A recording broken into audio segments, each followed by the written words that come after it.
If someone told you that Los Angeles is collapsing, you might think they're exaggerating. Or maybe it's just another punchline from a late-night show. But the truth is, what's happening here is colder, sadder, and more haunting than any Hollywood script ever written. In the heart of the entertainment capital of the world, you might run into someone like Clint Eastwood or Robert De Niro sipping coffee in Beverly Hills. But it's probably even easier to find someone sleeping on the street, with a master's degree tucked inside their backpack. Sidewalks have become beds, cars have become homes, public parks, once places for joy and laughter, now serve as shelters. And the city lights, once symbols of hope and opportunity, now only reflect tired, lost eyes. In this video, we'll take a deep look into the broken heart of Los Angeles to uncover a reality that few dare to speak of. The worst homelessness crisis in America, with areas so neglected that even law enforcement often stays away. But be prepared, because this isn't just a story about LA, it's a question about the future of the entire country. And maybe, it's also a story about us. A quick note. This video is based on information from trusted sources, aiming to provide perspective and insight. It does not represent any individual or organization. We encourage you to explore more and join in thoughtful, respectful conversations. Now, let's lift the fog and begin. If you've ever set foot in Los Angeles, you might have seen the golden sunlight stretching across Sunset Boulevard. Maybe you have looked up at the famous Hollywood sign sitting proudly on the hill. But if you've never seen an angel in this city of angels, perhaps they are still there, just curled up under tattered tarps in makeshift tents set up by the roadside beneath the dreamy Hollywood sign. Los Angeles, once considered the symbol of the American dream, is now a place where tens of thousands of people don't even have a bed to sleep in at night.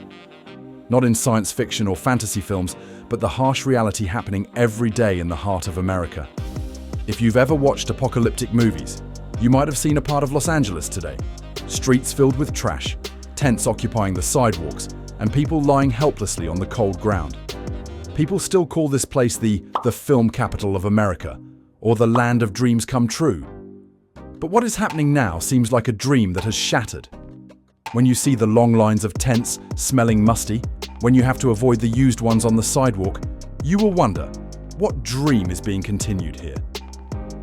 According to data from the LA Times in 2024, more than 75,000 homeless people are living throughout Los Angeles County. It's not just a number, it's each individual fate. If the total number of homeless people here were to line up, the road from Venice Beach to downtown would be packed with people. Not a single gap, not a single place to breathe. The tents in Skid Row sprout up like mushrooms after the rain, clinging tightly to every corner of the street. If all those tents could be stacked on top of each other, they would probably be taller than the Willis Tower. And this is no longer just the story of the homeless. The decline of a segment is dragging the entire city into a vortex of uncontrollable chaos. Every night in this city, thousands of people do not know if they will have the chance to see the dawn the next morning. Some of them might be veterans who once served the nation, single mothers who lost their jobs, or even middle-class individuals, those who once had a roof over their heads until illness struck and health insurance was no longer sufficient to cover the costs. And the big question is, how can one of the wealthiest cities in America, where superstars live in million-dollar mansions, become helpless in the face of people struggling to survive on the streets every day? That is something that even angels, if they were still here, would not be able to figure out how to manage. For perhaps instead of flying in the sky, they are quietly trudging through each street, in the earthly hell at the heart of the dreamy paradise called Los Angeles. Right in the heart of Los Angeles, where the lights still shine brightly on streets like Sunset Boulevard, just turning a corner changes the picture. The high-rise buildings gradually give way to the mottled walls, alleys thick with tents, shopping carts, and people lying quietly under old blankets, even in broad daylight. People call this place Skid Row, a place where no one dares to step in, even those in uniforms with name tags and badges. Skid Row is not located in a remote and desolate place. It is right next to skyscrapers, close to upscale restaurants and brightly lit boulevards. However, just a few wrong turns, and one will step into an entirely different world. As if you were experiencing becoming the main character in a post-apocalyptic movie. More than 4,000 homeless people crowding Skid Row, each with their own story, their own pain, but all sharing the same fate. Abandoned by society and seen as a burden. I'm scared and I don't like being here. I have to stay with my mom, be brave, deal with the things that me and my mom is going through. You gotta go to school? In this situation, no. Yes. Are there a lot of other friends? No.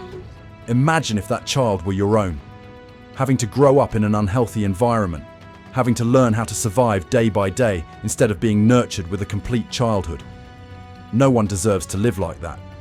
But in Skid Row, it's not just happening. It happens every day. When night falls, this place resembles a post-apocalyptic movie scene. The shadows of people staggering, their soulless eyes, the screams echoing from the corners. The unhealthy drugs are sold like candy, so brazenly that no one is surprised anymore. Even more frightening is the police, the protective forces that maintain order and peace in society, who also dare not step foot here. It's not because they are shirking their duty, but because they have no solution to address this issue. A retired officer admitted, "I can confront gangs, organised outlaws, but Skid Row is different. There is nothing to negotiate, nothing to control. You can't talk to someone who isn't sober." But what disappoints the people the most is not the unresolved issue, but the indifference from the very person they trusted and voted for. While that person is busy debating macro issues, the people here have to lie on the cold pavement and search for scraps of food to survive each day. What has pushed the heart of Los Angeles to this point? And if the current state of Skid Row reflects the future of the entire United States, do we still have time to save ourselves? Please share your thoughts in the comments section below. It may sound dramatic, but the line between being middle class and being homeless is now just half a step away. It's hard to believe, right? But according to economists and social researchers, this is the very reality millions of Americans are now facing, especially in Los Angeles. Los Angeles is no longer the land of promise where the American dream thrives for those willing to work hard. It's no longer the city where effort alone guarantees success. Because here, it's not just about having money. You need a lot of money just to live an under-average life. There are days I do. There are days I do all right. But that money goes really fast because it costs a lot to live.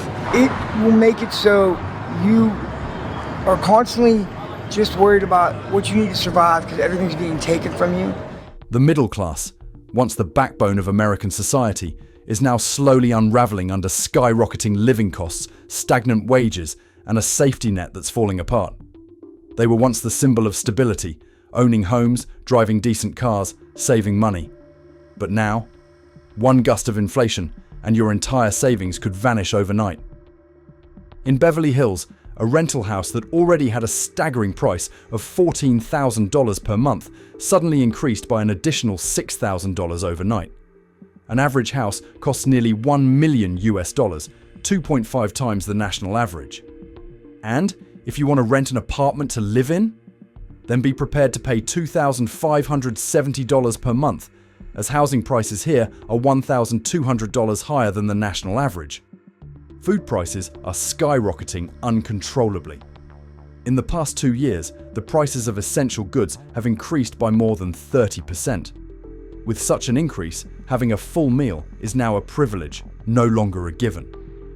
Low-income families are forced to gradually remove items from their shopping lists, and eggs and milk will probably be the first things to be crossed off the list. Why, you ask?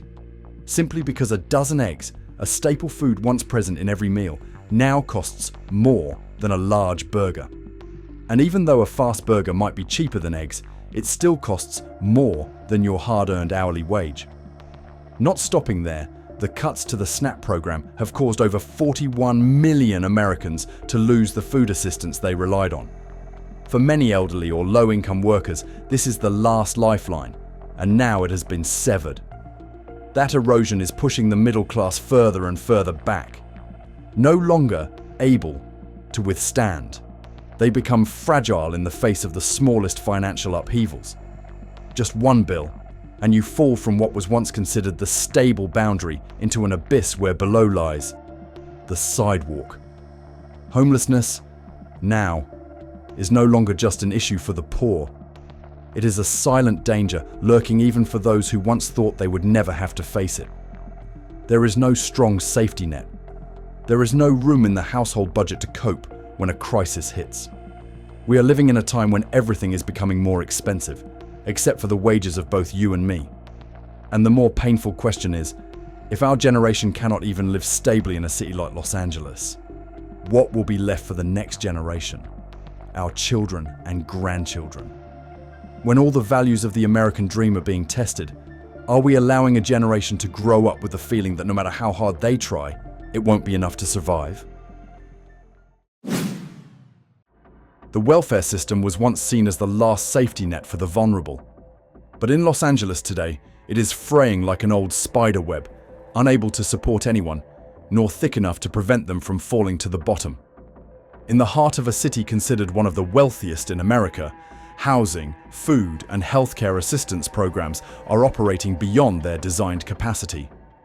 After the pandemic and the surge in inflation, the number of people applying for assistance has skyrocketed. But the budget hasn't increased, and the workforce is insufficient. Thousands of people wait in vain. The elderly, veterans, single mothers, and low-income individuals, they are the most vulnerable and often overlooked. A nearly 70-year-old grandmother who once lived in an old truck had to wait 6 months to be approved for rental assistance. 6 months living in fear, sleeping in bone-chilling cold, and waiting for a piece of paper from the authorities. And that's not an isolated case. It's a growing trend in Los Angeles. For many elderly people in Los Angeles, not knowing how to use a computer is no longer just a setback, it's a sentence. Unable to fill out an online form, not knowing how to track digital records, lacking guidance. So they lose their most basic rights, a daily meal from CalFresh, or the right to regular checkups through Medi-Cal. Just one wrong move in the system, one missed confirmation button, and the only door to survival suddenly slams shut. The community clinics have been overcrowded for a long time. Not enough hospital beds, not enough specialists for the elderly.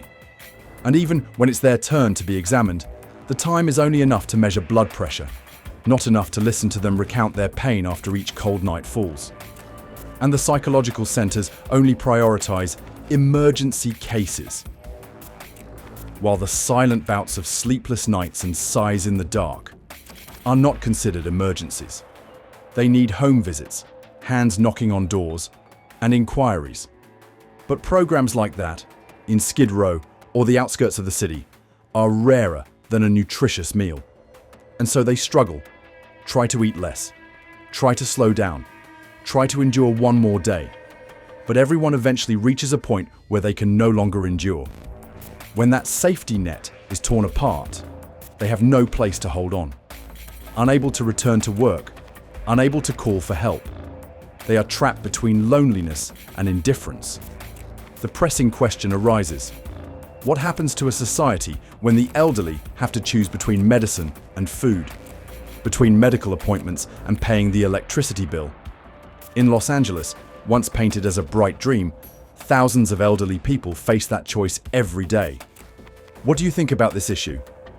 Let us know in the comments section. We warmly welcome your constructive opinions contributing to the information we have compiled. Los Angeles does not discriminate when pushing people onto the streets. In a place once hailed as the cradle of social advancement, the American dream, now even those with advanced degrees who once taught at prestigious universities have to live in cars, in tents, in absolute helplessness. Mona, a woman who once held a master's degree in mathematics and engineering, never thought there would come a day when she would become homeless. She used to have a stable job, working remotely for an insurance company, earning $25 an hour. Not much, but enough to get by, until her house was burned down in the Thomas Fire. Along with hundreds of others, she lost her home overnight. The job was lost as well. And that's all it takes. Enough to push a highly educated, hard-working person into the endless cycle of homelessness, to be back inside in a house where I can shower every day, wash my clothes, comb my hair. It may sound simple, but for those who no longer have a home to return to, the dream of taking a proper shower, washing their hair with warm water, or simply tidying up their hair becomes something distant, like a privilege. But that doesn't only happen to Mona. Professor Daniel Marrell, an astronomer teaching at UCLA, a top university in the world, has a salary of $70,000 a year.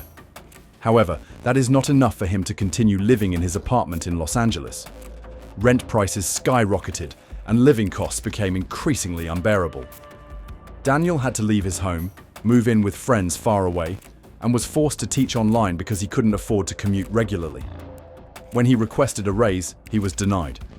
And the dream of a stable life, pursuing a passion for science, began to shatter little by little. The story of Mona and Daniel is no exception. More and more highly educated people, engineers, teachers, nurses, office workers, are struggling every day to not fall off the chair they have held for decades. But in a city where rents can increase by thousands of dollars overnight, no matter who you are, what you do, or what degrees you hold, nothing is guaranteed. Homelessness is no longer the result of personal failure, but rather the consequence of a system that leaves even those once considered the most stable to fend for themselves in times of crisis. When housing becomes a luxury item, when prices are out of reach and support programs are crumbling, then no one is truly safe anymore. And if even those with higher education, who work hard and live decently, can no longer keep a roof over their heads, then what remains of the American dream?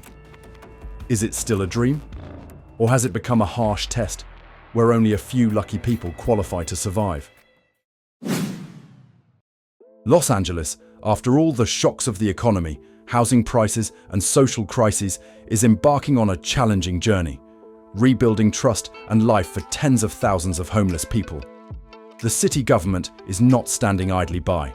They have begun to take action, sometimes forcefully, sometimes cautiously, with the sole aim to turn the forgotten land into a livable place once again. One of the highlighted solutions is the Housing First model, a research-based approach in which housing is prioritized unconditionally. Instead of requiring the homeless to undergo rehabilitation, find a job, or comply with a series of conditions to enter the program, Housing First believes that to change someone's life, you must first let them sleep well at night. Food, shelter, and safety should not be rewards. They are the foundation. Along with that, the city has implemented a series of temporary housing models like tiny homes, small houses measuring about 2.4 by 2.4 meters, but at least they have doors, roofs, beds, and electricity. Private space, even if small, is something many people have lost for many years. The largest program currently is called Inside Safe, a citywide strategy aimed at moving homeless people out of roadside tents and into temporary housing systems before progressing to long-term stability. With over 3,700 people being served and an estimated cost of up to $367 million, this is considered the largest effort to date to end the cycle of crisis. On the surface, everything seems to be on the right track. But if we only look at the numbers, another truth emerges. The homelessness crisis has not yet been resolved. Tents are still there, people are still sleeping on the sidewalks, and many residents are asking, why, despite hundreds of millions of dollars being poured in, are the results still so lackluster? Many people are starting to doubt, does all the donated, sponsored, and budgeted money really reach those who need help? Or are there some loopholes that someone is exploiting for personal gain? Some organizations are established in the name of humanitarianism, but their activities are vague and lack transparency. The question arises, is homelessness gradually becoming an industry, a service, rather than a humanitarian crisis? In the heart of the city, trust is also a type of asset that is becoming increasingly scarce. People want to see results, want to see real change, not just press conferences, budget spreadsheets, and promises on paper. However, beneath all those efforts, despite the contradictions and delays, there is one undeniable thing. Los Angeles is trying. And sometimes, amidst the prolonged darkness, Just a glimmer of light from faith is enough to keep from falling. Can this city really turn the tide? Or will it continue to flounder with half-hearted solutions, while thousands of people still sleep on the sidewalks, under the opulent shadow of the heart of America? Los Angeles, the city of light, is now struggling in the darkness it has created itself. From children who can't go to school, to the elderly who have to choose between medicine and meals, from those with master's degrees to university professors, everyone can become a victim of a system that's collapsing piece by piece. Every street corner, every tent, every weary gaze in the cold night is a warning for the future of America. We can no longer pretend that this is someone else's problem. We can no longer say that only irresponsible people become homeless. Because in Los Angeles today, just a slight misstep can cause anyone to fall out of the stable zone and plunge straight into the abyss. The authorities are taking action. The community is trying. But to truly change, we need more than just budget sheets. It takes courage to face the truth. It takes compassion not to leave anyone behind. And we also need you, those of you watching this video, to rethink the American dream that we once believed in. That dream can still come back to life. But first, we need to wake up from the nightmare happening every day on our own streets. What do you think about what's happening in Los Angeles? Is LA the place that will put an end to the American dream? Leave a comment below, share the story you know, or simply your voice. Don't forget to like, share, and subscribe to support the channel and stay updated with our latest videos. Thank you for watching and see you in the next part. Please note, the information in this video is compiled from reliable sources and public reports aimed at analysis and providing a reference perspective. The video is not intended to incite panic, criticize individuals, or provide financial or legal advice. Viewers should consider and verify additional information related to their personal circumstances before making any decisions.